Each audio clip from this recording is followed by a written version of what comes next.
Countdown, 5, 4, 3, 2, 1. Make the ground shake.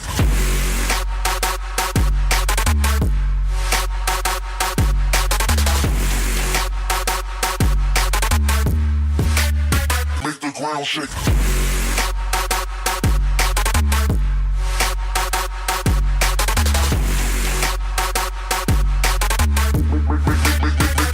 the ground shake.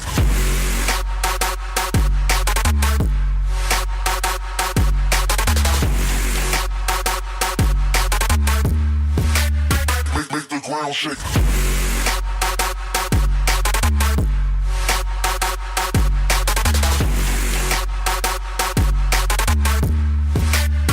Make the ground shake. And now we begin the video portion of my friend's show, PJ Pop Culture.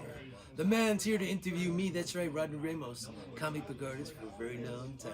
That's right. And he's got some bizarre questions. Very Let's bizarre. help the man. Right. So, Rodney, you've been in the business, as you said, a really long time. Yeah, I've been in the comics for like a good 25 years. 25 years, and under your belt, you've done several works from the Marvel What If series, from Phoenix. What if Phoenix, yeah. X-Men had never What existed. if the X-Men never existed? You also did Weapon X. No, Number 80? Weapon X was part of the Marvel Comics Presents, and Marvel Comics Presents was 4 8-page stories. Okay. And Weapon X was, I think it's like an 8-part Wolverine origin story that was done by Barry Windsor Smith. That was the first 8 pages of every issue for that 8 parts. And I have a backup story of 8 pages in that issue. Okay. From another character. All right. You did Toxic Avenger #1. Toxic Avenger, yeah, I did a bunch of those issues. Very yes. good. Silverhawks, which I was a big fan of. Silverhawks I only did a cover for. Yeah, so number 5. Yeah, I only Correct. did one cover for that. Still great cover. Well, I enjoyed it. Thank you very much.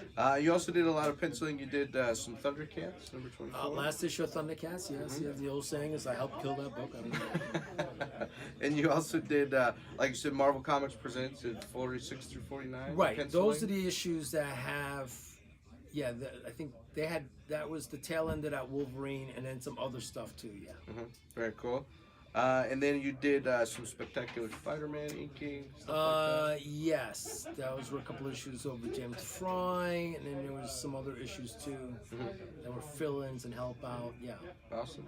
And then your big series, Transmetropolitan with Derek Robertson, penciling.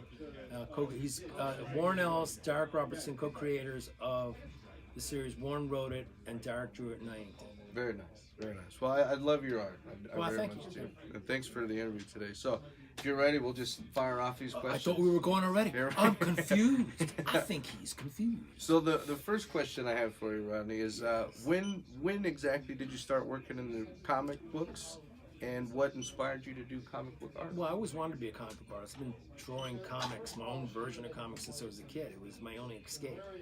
As a kid, I always, introverted at the time, and the only thing that I connected to was the Marvel universe and the DC universe. So I collected comics, and I, loved the artwork, and I always drew. So I drew superheroes and fight scenes and all kinds of stuff like that, even when I was a kid. Yeah. Any particular artists from those areas that kind of really all drew of inspiration them. from? Oh my God! Anybody I picked up at the time, it's like always John Buscema, George Perez, Gene Colan, Neil Adams. You name it, I loved it. I loved I knew everybody's style. I could look at somebody and go, "How do you know their style?" I said, "I just know. That's Jim Starlin. That's Perez. Yeah. That's Sienkiewicz. That's Frank Miller.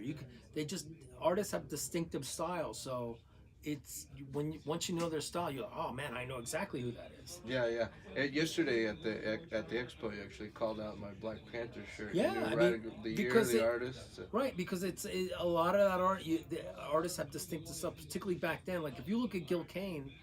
Gil Kane's another one. Gil Kane's his stuff was amazing, but Gil Kane had certain poses that he would do. You knew it was Gil Kane. Yeah. And the way a lot of times he was inked by different people, but when he inked himself, even more so. Like Gil Kane had very specific poses and ways of doing action. So did Sal Buscema. Sal Buscema is easy to spot. Like I could know his artwork. You know, there's a particular issue of Captain America he did where Captain America actually loses his powers, and that's the fight. I think it's like issue 228 or something, and he has to fight, but discover who he is and say, I'm still Captain America even without my powers. Right. And Sal Buscema drew that issue. That's imprinted on my brain forever. Right. That's very cool. Very It's cool. a great issue. Jumping off of that, having such a large portfolio due to your vast career, what's one of the favorite projects you've worked on? Well, Transmetropolitan was one of them, but there's been, everything I work on, I'm always happy to have been working on. The Green Lantern run I did, Batman issues. Anytime I get a chance, there was one time I got a chance to ink Dave Gibbons a couple of times. That was great. I was over Green Lantern Corps and backup in Sinestro Corps. I think it was the annual. Issues that I inked over Jim Straw and a couple issues over Jim. People that I admired, I love getting a chance to ink over those particular issues. I love doing a lot. But yeah, everything. There's every artist that comes across that you're inking on is a different challenge, and it brings it's just the joy of it, just getting that chance to do that. Yeah, I appreciate that very much. What advice would you give to any up and coming comic book artists? Well, these days the business is very, very different because you have to be good to get in now. Like back in the day, if you were a little rough around the edges, a lot of the editors and the artists will help out. Not to say that they're not helpful now, but now your competition's global.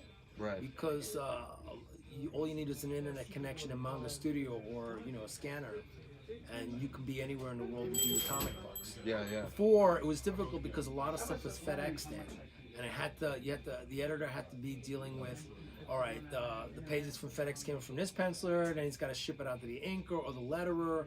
So there was a lot of manual labor in making sure that those pages got back on time. Now they don't need to do that because everything's done digitally.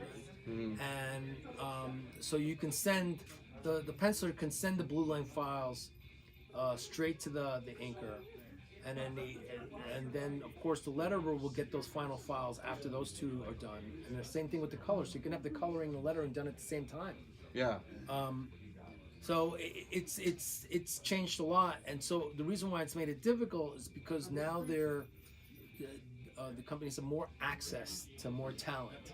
So you got a lot of really talented people out there competing for these jobs, and that's why it's probably better to co-create or create your own characters because you have a better chance of like building out a career that way. Right. But that's a harder route, and it takes time, but. Everything's a challenge, and then the best ones will move to the top because it's not just getting the job; it's being professional and getting it in on time. Right. Getting the job is one thing; being professional on a regular basis—that's a whole different animal. Right. Yeah. And so it's a major obstacle now, not one that can't be surmounted by somebody or they can't achieve it. It's just a lot more work. Yeah. So you really just got to stick with it. You got to hunker down and draw because there's a kid somewhere right now in the Philippines who loves comics just as much, and he's sitting there drawing all day long. Right. He's like, I'm gonna do sample after sample and sample until I get a job. Yeah. Yeah. You just can't quit. It's 24/7 now. Yeah. Comic books is a lifestyle. It's not just a job. It's a lifestyle. Right. Great advice. So jumping off that too, with Hollywood going superhero crazy over the past years, and some would say it's the golden age for comic book movies. Thank you. Well, it's the golden age. Sure. I think CGI has a lot to do with that too. Because a lot of superhero movies require a tremendous amount of special effects. Correct. Yeah. Back in the day, when even Burton was doing his version of Batman, that if he had CGI, more CGI to work with, he probably could have done a lot more. But and that's the difficulty with superhero movies back then. Now it is kind of like what you said. It is the golden age because these movies can be done. So whatever ideas were on paper can now manifest on the screen. Right. With the help of these CGI artists. And it's a similar form of art, I imagine, with the computer graphics. Yeah, but theirs is more time consuming and difficult. Because they're really that's why there's so many, and there's also a timeline that this stuff has to be done. So, CGI crews can be like, 50 to 100 people or more. A whole company working on one movie. Yeah, with there being such a broad spectrum of superhero movies, do you find that would you do anything different if you were? No, I mean, there's no reason to do anything different. Everything evolves from its beginning, just as CGI movies have helped superhero movies. That's helped evolve it, and it'll keep evolving. Because certain things get easier, some things don't need to be done anymore. Technology changes everything. Yeah. It's same thing in comics. With eventually, all the artists will be doing everything digital. It'll be a sad day when it does, because then there's no original artwork. There's nothing for someone to go, man, can I get that? I want to get that piece of art from you. Right. And that will require the artist to do more commissions, and it's a lot more work. So there's kind of a loss. I don't think it's going to go completely that way, because still a lot of artists enjoy doing art by hand. Right. So they might lay out their page in blue line on a computer and then print it out and ink it. Yeah. So we'll have the original. Yeah. But you're right. It will be a lost art one of these days. Eventually. I mean, who knows? 20 years down the line, the kids will be like, paper? Are you kidding? Ink? Just do it on a computer. Right. Yeah. That's true. That's very true. 20 years now, it might not be. You won't even be touching. You'll be using your finger, like on like a hologram screen to paint your pages. Right. Straight We out of don't Star know. Wars. I mean, if you said the same thing in 2000, you're gonna have this phone that you're gonna be able to do all the same stuff that you do on your laptop in your hand and make phone calls. Would you believe that in 2000? And then in That's true. 2007 is the first iPhone. When you saw the first iPhone, everybody's head exploded. Exactly. And then of course technology changed again when people start realizing we could do all these apps that can help everybody, and that eventually included drawing apps. Yeah, even yesterday at the expo, I noticed a lot of the people there were People using on Procreate. tablets and, There is a version of Sketchbook. Even Manga Studio has an iPad Pro version that they've been testing out and seeing how people like it. So, it's evolving. You won't need the tools you need in the past, because but there are guys now, I'm blown away by what they can do, and they still do their art traditionally. Like Mark Brooks, man, he's on another universe when he's doing this stuff. He's incredible. I mean, he'll do a piece and it looks like he did it in Photoshop, and he can do it by hand. That's pretty impressive. So Copic, painting with Copics or drawing with Copics is a whole new art form. Do you find yourself using more of the digital format these days? Yeah, I mean, I for scanning and fixing things, not as much. I mean, it's still like the ink on actual paper, but I have to do more special effects and certain textures and certain things you can do in Manga Studio that are much better than doing it by hand anyway. Yeah. Maybe buildings, buildings or line work, or doing ellipticals, any circles. Of course, that's going to make it easier. Right. I have friends that like Mike McCone, total, Yannick Piquet, total digital. Those guys. I think maybe they might ink the cover. They printed out ink the cover. Yeah.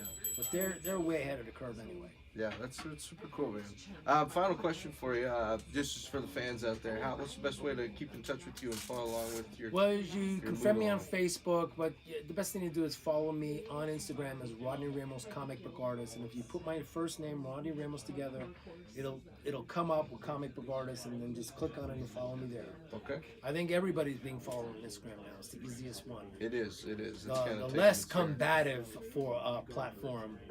Like Twitter, it seems like everybody's on a fight. Yeah. Facebook, everybody's kind of in a fight because you have to still be your friend. Yeah.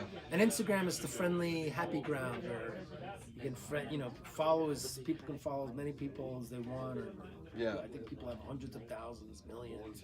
Yeah, and you get to stick with what you want to put out there. And you don't put up anything. You don't have to worry about. Nobody gets really that political on Instagram because too busy looking at photos. Right. You can actually post the content. Right. Absolutely. Post some content, look at it, that kind of thing. Right on. Well, thanks for tuning in to PJ That's Pop right. Culture. Thank you. Rodney Ramos, ladies and gentlemen. That's right. It's all my fault. He's the man. Great interview. And I want to thank Donald Sutherland's nephew, who looks exactly like him. Distant nephew. His Right. distant nephew, Jim Sutherland. Right, that's it. Rodney, thank you much You're for your welcome. time. I appreciate it.